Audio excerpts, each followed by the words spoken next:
ഭക്ഷണം പാകം ചെയ്യുന്നതിനിടെ മാവിൽ തുപ്പിയ ശേഷം ചപ്പാത്തി പരത്തുന്ന പാചകക്കാരന്റെ ദൃശ്യങ്ങൾ സമൂഹ മാധ്യമങ്ങളിൽ പ്രചരിച്ചതോടെ ജനങ്ങളെ ഞെട്ടിച്ച സംഭവത്തിൽ പോലീസ് നടപടി സ്വീകരിച്ചു.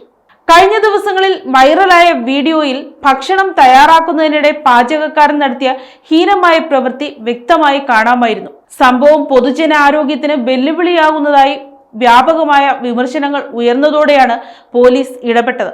അന്വേഷണത്തിൽ പ്രതിയെ തിരിച്ചറിഞ്ഞ പോലീസ് ഇയാളെ കസ്റ്റഡിയിലെടുത്തു.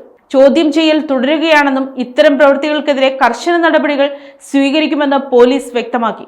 സമൂഹ മാധ്യമങ്ങളിൽ വ്യാപകമായി പ്രചരിച്ച ദൃശ്യങ്ങൾ പൊതുജനങ്ങളിൽ വലിയ ആശങ്കയും അസ്വസ്ഥതയും സൃഷ്ടിച്ചിരിക്കുകയാണ്. ഭക്ഷ്യസുരക്ഷയെ ചോദ്യം ചെയ്യുന്ന ഇത്തരം സംഭവങ്ങൾ ആവർത്തിക്കാതിരിക്കാനായി ശക്തമായ നിയമ നടപടികൾ ആവശ്യപ്പെടുന്ന ശബ്ദങ്ങൾ ഉയരുന്നു. News desk, Kottarakkara media.